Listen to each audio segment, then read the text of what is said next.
नमस्कार दोस्तों, आपका अपने YouTube चैनल नॉलेज जॉब सागर पे बहुत बहुत स्वागत है। आज हम बात करेंगे टीजीटी, जो एचएसएससी टीजीटी के आंसर की है उसके बारे में।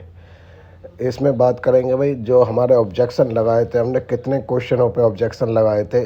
एक तो ये बात करेंगे, दूसरा रिवाइज आंसर की कब तक आएगी भी या नहीं आएगी, फाइनल आंसर की।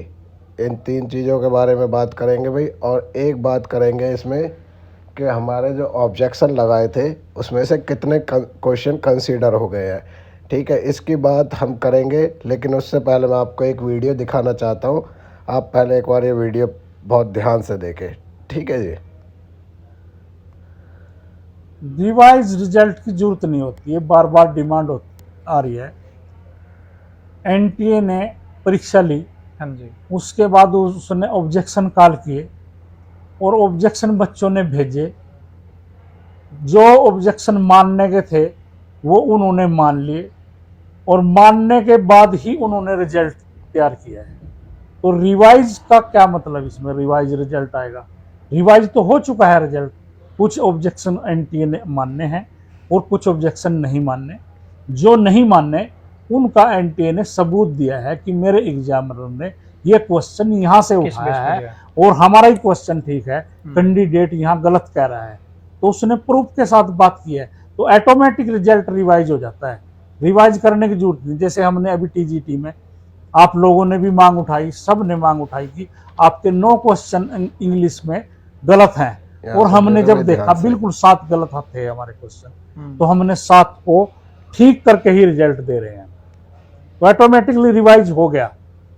तो अब हम रिवाइज इसलिए नहीं, हमने फैसला भी लिया था कि हम अब की बार रिवाइज आंसर की भी डालेंगे।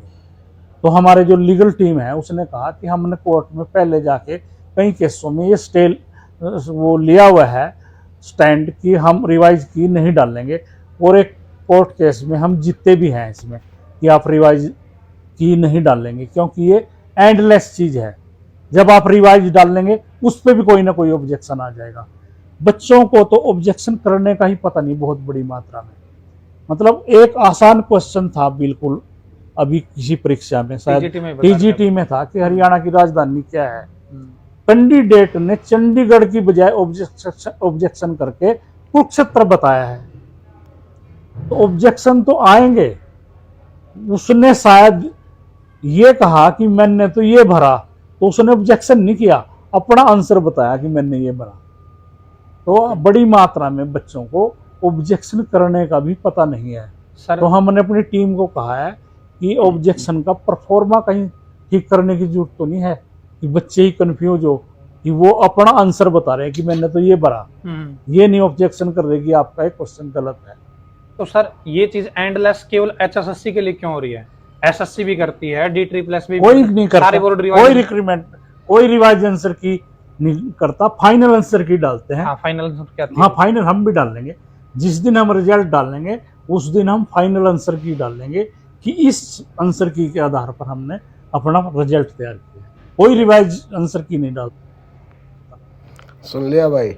देखिए, इसमें चेयरमैन साहब ने साफ साफ बताया है, जो अंग्रेजी में हमारे ऑब्जेक्शन आए थे सबसे ज़्यादा, वो 9 क्वेश्चनों पे ऑब्जेक्शन आए थे।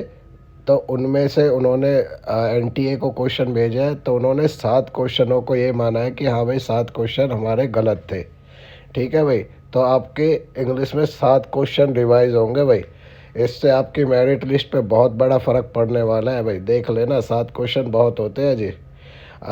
इसके बाद हम बात करेंगे भाई, ये इसमें चेयरमैन साहब से पूछा गया था भाई, ये आप रिवाइज आंसर क्यों नहीं डालते हैं। तो रिवाइज आंसर की के लिए चेयरमैन साहब ने साफ साफ बोला है भाई कि भाई हमने इस बार सोचा था कि भाई रिवाइज आंसर की हम डालें, लेकिन क्या है जी, इन्होंने कोर्ट में स्टे लिया हुआ है। इनकी लीगल टीम ने इन्हें बताया कि भाई ये रिवाइज आंसर की नहीं डालते, इन्होंने कोर्ट में स्टे लिया हुआ है, क्योंकि ये एंडलेस चीज़ है। अगर ये रिवाइज आंसर की डालेंगे तो फिर दोबारा से रिवाइज वो आ जाएंगे, ऑब्जेक्शन आ जाएंगे, और फिर इन्हें दोबारा रिवाइज करनी पड़ेगी।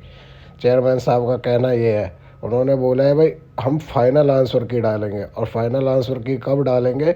फाइनल आंसर की डालेंगे जिस दिन आपका रिज़ल्ट देंगे या आपका डीवी का रिज़ल्ट देंगे या जो भी रिज़ल्ट देंगे, मेरे ख्याल से तो डीवी के रिज़ल्ट पे इन्हें दे देना चाहिए, ताकि बच्चों को पता चल जाए कि भाई इतने नंबर वालों का डीवी आया है और इस आंसर की के हिसाब से। ठीक है जी। तो इन्होंने बोला है जब हमारा फाइनल रिज़ल्ट हम डालेंगे उसके साथ हम फाइनल आंसर की भी डालेंगे। ठीक है जी। अब बात करते हैं बात करते हैं भाई, 9 क्वेश्चन थे जिन पे सबसे ज़्यादा ऑब्जेक्शन गए थे भाई HSSC के पास। ठीक है। उसमें से कितनों को कंसीडर किया है? 7 क्वेश्चन को NTA ने कंसीडर किया है कि भाई 7 क्वेश्चन गलत थे। अगर आप चाहते हो कि भाई इन ऑब्जेक्शन वाले क्वेश्चनों पे और जो क्वेश्चन कंसीडर किए गए हैं उन पे एक वीडियो बनाई जाए, तो आप कमेंट बॉक्स में कमेंट छोड़ना भाई। आपके कमेंट आएंगे ज़्यादा से ज़्यादा तभी वीडियो बनाऊँगा, वरना नहीं बनाएंगे। ये सारी चीज़ें हम आपके लिए ही करते हैं। अगर आप इस पर रिस्पॉन्स नहीं देंगे तो हम नहीं करेंगे। अगर आप रिस्पॉन्स देंगे तो हम आपके लिए, हमें थोड़ा सा उत्साह मिलता है भाई, हाँ हमारे जो ऑडियंस है वो हमें, वो हमारे मतलब वीडियो को देख रही है, उसको ध्यानपूर्वक देख रही है और उसमें से क्वेश्चन हमसे पूछ रही है, उसमें से उनके लिए कुछ चाहिए तो उनका कोई प्रॉब्लम है वो कमेंट में डाल रही है, तो हमें अच्छा लगता है। आपके कमेंट पढ़ के मुझे बहुत अच्छा लगता है। लेकिन दिक्कत ये है, आप लोग वीडियो देख लेते हैं, अपना कमेंट करते हैं ना सब्सक्राइब करते हैं। तो आपसे छोटी सी तो रिक्वेस्ट करते हैं भाई हम, आप अपने जो भी आपकी प्रॉब्लम है, ये तो आपके लिए ही अच्छा होगा। आपकी जो प्रॉब्लम है उसको हम सॉल्ट आउट करने की कोशिश करते हैं पूरी। और दूसरा, अगर आप चैनल को सब्सक्राइब कर लेंगे तो आपको जो भी आपको ऑफिशियल जानकारी होती है वो आपको इस चैनल पे सबसे पहले दी जाती है। तो ये भी आपके लिए फ़ायदा है भाई। आप प्लीज़ चैनल को सब्सक्राइब करिए। और जो अगर आपको ये ऑब्जेक्शन वाली वीडियो चाहिए तो प्लीज़ कमेंट बॉक्स में कम से कम 15 कमेंट तो आने चाहिए ना भाई। 15 कमेंट आ जाएंगे कि भाई सर ऑब्जेक्शन वाली वीडियो बना दीजिए और कौन कौन से क्वेश्चन कंसीडर किए गए हैं ये भी बता दीजिए, तो मैं आपके लिए एक वीडियो ले आऊँगा भाई। अगर आप नहीं करेंगे तो नहीं लाएंगे, अगर आप करेंगे तो ले आएंगे, इसमें क्या बात है। और आपने ये वीडियो यहाँ तक देखी इसके लिए बहुत बहुत धन्यवाद। हाँ, एक बात मैं भूल गया। हाँ जी, एक इस इंटरव्यू में ये भी पूछा गया था, सर ये जो रिवाइज आंसर किया आप ही नहीं डालते, बाकी सभी डालते हैं। तो इन्होंने बोला है कि भाई कोई भी नहीं डालता रिवाइज आंसर की, जबकि ऐसा नहीं है, सब अपनी फाइनल आंसर की डालते हैं। पहले आपको आंसर की देंगे, DSSB देख लो, SSC देख लो या कोई भी बोर्ड देख लो, वो सब पहले अपनी आंसर की देते हैं, फिर उसके बाद फाइनल आंसर की देते हैं। लेकिन उसके बाद वो ऑब्जेक्शन नहीं मांगते। तो खदरी साहब को आगे यही बोलना, सर आप पहले डालिए अपनी आंसर की, उसके बाद ऑब्जेक्शन लेकर आप अपनी फाइनल आंसर की डालिए। और एक ऑथेंटिक आंसर की होनी चाहिए वो, जिस पे बच्चे आगे ऑब्जेक्शन ही नहीं कर पाए। अगर ऑब्जेक्शन करते भी है बच्चे तो आपके पास एक ऑथेंटिक प्रूफ होना चाहिए कि भाई ये क्वेश्चन हमारे इस हिसाब से सही है। तो आगे आपकी ये जो आप एंडलेस वाली चीज़ बता रहे हैं, तो एंडलेस फिर ये तो होगा ही नहीं। अगर आप दूसरी फाइनल आंसर की डाल देते हैं और उसमें आप बता देते हैं भाई ये ऑथेंटिक आंसर जो है ये तो हमारे सही है और ये जो गलत थे वो हमने चेंज कर दिए, तो बच्चे क्यों डालेंगे? बच्चों पे इतना टाइम नहीं है भाई। खदरी साहब आपकी ये बात गलत है। बच्चे अपनी पढ़ाई में टाइम देंगे, आपके ऑब्जेक्शनों में ही लगे रहेंगे। आप एक बार ये करके देखिए, तभी तो पता चलेगा आपको। आपने अभी तक आज तक भी मैंने तो सुना नहीं है किसी भी हरियाणा की पोस्ट पेपर का आंसर की आई और फिर उसके बाद फाइनल आंसर की डाली आपने, कभी नहीं डालते आप। जब आपका रिजल्ट आ जाता है, आपकी सारी प्रक्रिया हो जाती है, तब आप फाइनल आंसर की डालते हैं। उसके बाद मेरी ये समझ में नहीं आता है, उसके बाद अगर कैंडिडेट को चलो ये भी पता चल गया कि भाई उसका ये आंसर गलत है या ये सही है, तो वो क्या कर पाएगा, क्या उस पर एक्शन ले पाएगा, जबकि आपकी पूरी प्रक्रिया हो जाती है, आपकी पूरी भर्ती हो जाती है। कैंडिडेट तो वैसे ही हार मान जाता है। फिर उस आंसर की का जो फाइनल आंसर की रही उसका औचित्य क्या रहा? देखिए भाई, वीडियो थोड़ी बड़ी हो रही है, लेकिन क्या करें, बात जो है ये महत्वपूर्ण है। एक बात मैं ये भी कहना चाहता था भाई, जो आपकी जैसे आप मान लो आपकी डीवी हो गया, डीवी के लिए 4 गुना 3 गुना या 2 गुना कितने भी बच्चों को, मान लो 2 गुना ही बच्चों को बुला लिए, अब आपने बुला लिया अपनी पुरानी आंसर की के हिसाब से। बच्चों को पता है कि भाई आपने जो बुलाया है वो आपने, बच्चों को ये पता है कि आपने उनके पास पुरानी आंसर की आई है और आपने उसी के हिसाब से बुलाया है। लेकिन आपने जो कॉल की है 2 गुना बच्चों को बुलाया है, वो बुलाया है न्यू आंसर की के हिसाब से। ठीक है जी। अब इसमें फ़र्क समझना भाई क्या दिक्कत आएगी।